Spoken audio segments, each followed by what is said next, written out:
জায়গাও নাই। যত বড় প্রেসিডেন্ট হোক, মন্ত্রী হোক, ইমাম একটা ফ্যাক্টর। তো ইমাম একটা ফ্যাক্টর। জন্য ইমাম সাহেব, আমরা ইচ্ছা করলে সমাজটাকে পরিবর্তন করতে পারি।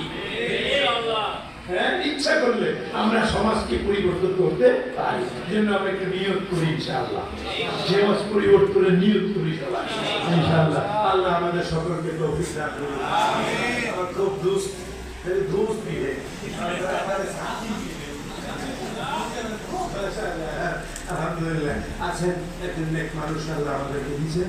আমরা সবাই কাজ করবো ইনশাআল্লাহ। আমি বলবো না যে আপনার বিপরী দিশা কারো বিরুদ্ধে বলেন, কারো পক্ষে বলেন, ওই ইসলামের পক্ষে বলেন, ইসলামের পক্ষে বলেছেন। কারো বিরুদ্ধে না নিয়ে কারো বিরুদ্ধে যাওয়া দরকার নেই, ওই ইসলামের পক্ষে বলে যাবেন। হ্যাঁ, ইসলামে সাক্ষীর কি গুরুত্ব, সাক্ষী হুকুম করার কি অপরাধ, এগুলো সব পরিষ্কার আছে। এখানে আমাদের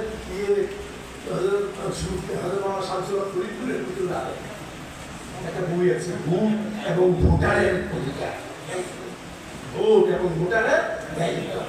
পরিষ্কার পরিষ্কার, এত সুন্দর লেখা, এত সুন্দর লেখছে। এই জন্য আমরা ইনশাআল্লাহ এই কাজ করি। আল্লাহ আমাদের সকলকে আমল করার তৌফিক দান করুন, ভালো থাকার তৌফিক দান করুন। আল্লাহ আমাদের সকলকে নিজ নিজ দায়িত্ব পালন করার তৌফিক দান করুন।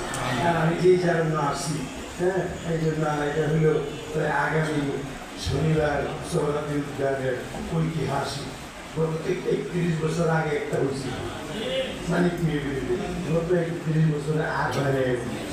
এবার আলহামদুলিল্লাহ আমি মনে করি এবারের এই সোহরাওয়ার্দী উদ্যানে 50+ বিদেশি মেহমান, বিদেশি মেহমান টাকা দিব।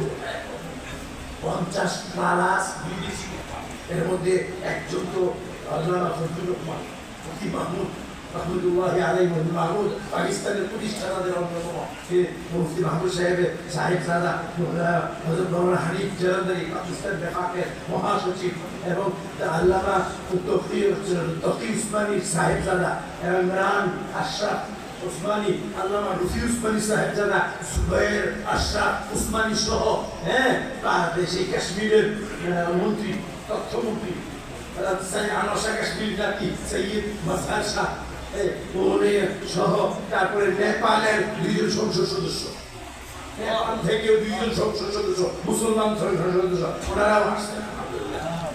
এত ব্যাপক আলহামদুলিল্লাহ, এটাকে কেন্দ্র করে